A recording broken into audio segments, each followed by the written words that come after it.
Magandang tanghali po sa inyong lahat. Dito na naman po. This is Misty Home Cooking. Ngayon gagawa po tayo ng nikujaga sa Japanese. Ang Tagalog po ng niku, it's meat, jaga is potato. So we're making a meat potato dish with my twist. So this is actually nilaga po na baka. Maybe this is half a pound. Mga roughly half a kilo. So we need the onion po. We need onion, we need carrots, and we need the potato. Okay, so igisa po natin siya. At meron po ako ditong it's potato starch, Korean potato starch, Korean potato noodles.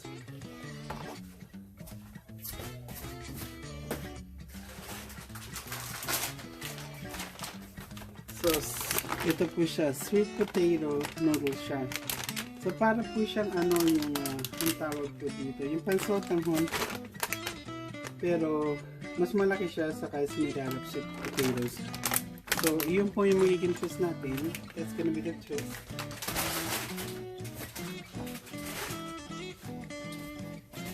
And basically the recipe is whatever we have in the house.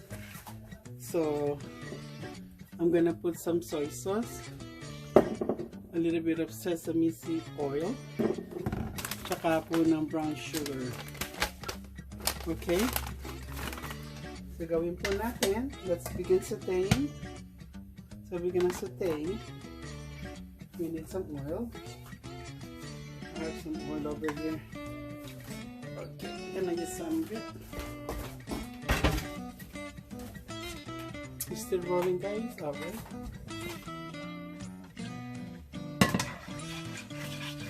These are probably 4 tablespoons of regular oil. And we're gonna start sauteing po yung ating onions.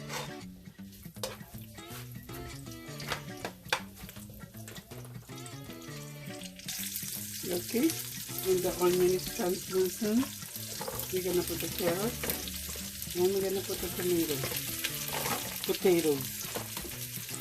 So the carrot is about 2 medium-sized carrots and medium-sized potatoes. 2 carrots, medium, and potato, 2 pieces, medium-sized.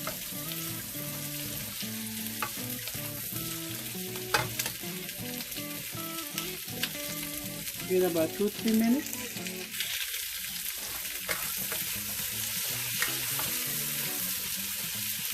We're gonna add the beef that we boiled and cut it in little strips.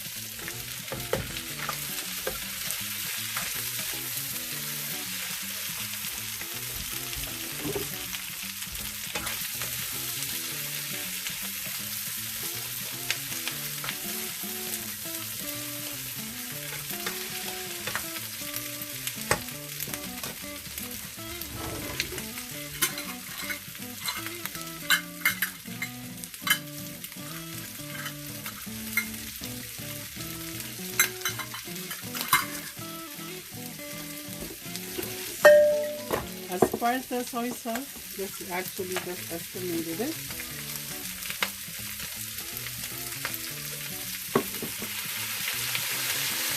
This is 1/3 cup, 1/4 cup.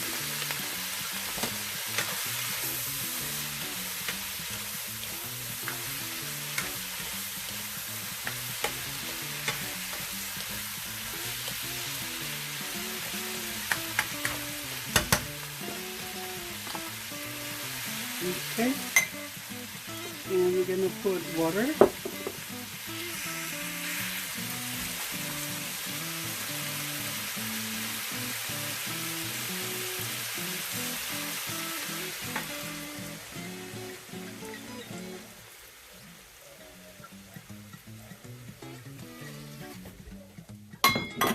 I just put 2 cups of water. Dalawang baso po ng tubig, plain water. But if you have a beef stock, go ahead and put the beef stock. But since we don't have any, we're gonna put a 2 teaspoons of beef bouillon. It's optional if you want to put beef bouillon. Nasa sa inyo po yan.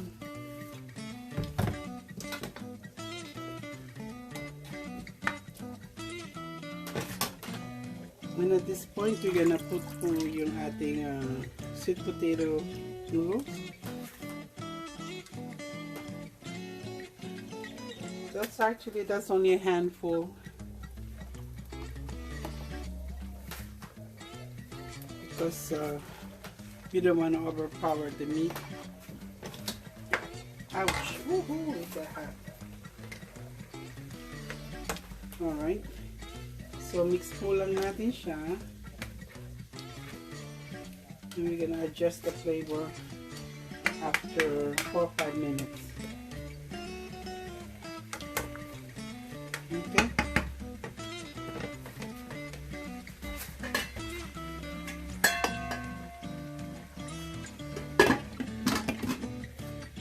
Cover it, give it about 4 to 5 minutes.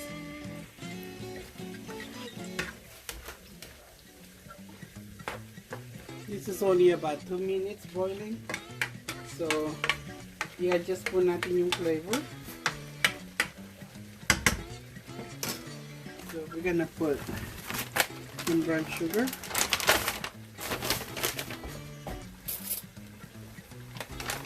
Just put 2 tablespoons right now.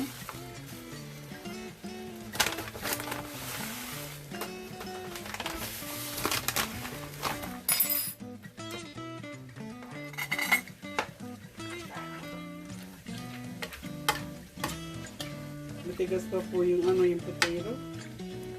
So potatoes need more time to cook, and the carrots.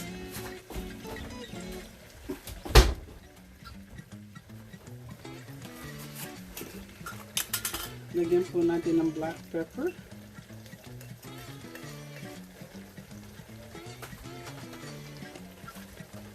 That's about 1 teaspoon also.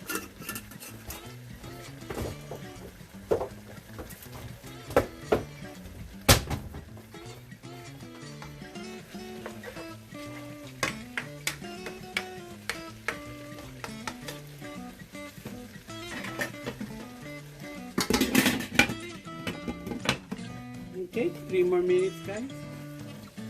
Okay, guys, let's adjust the flavor. I tasted it. The sugar, 2 tablespoons is good enough for me. But if you want it, matamis, sweeter, you can add some more. And as far as the sesame seed oil, maybe 1 tablespoon or less than that. And then I need a little bit of salt. Just a dash, maybe half a teaspoon.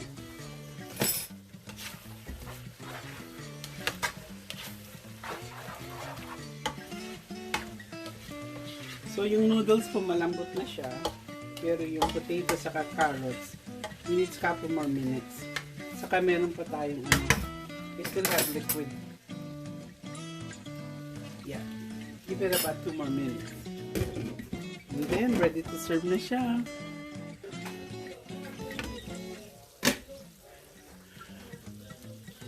Alright guys, I think it's ready. Oh, looks delicious. And let's taste it.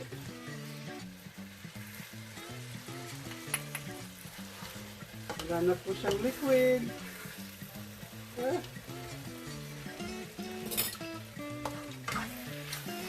Sarap.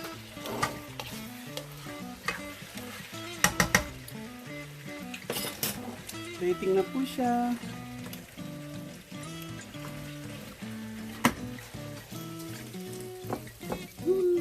Look at this. Sarap. Ang handa na to, ha? Whew.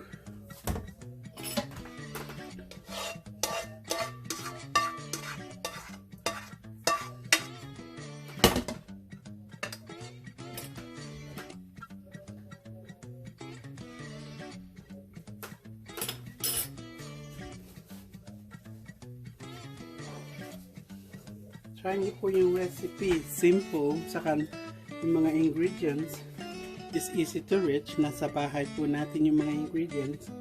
So, yeah, ito po yung nikujaga, meat with potato, my version. Sana try po ninyo. Less than 10 minutes po to. 10 to 15. Actually, yung prep, it took longer than cooking it.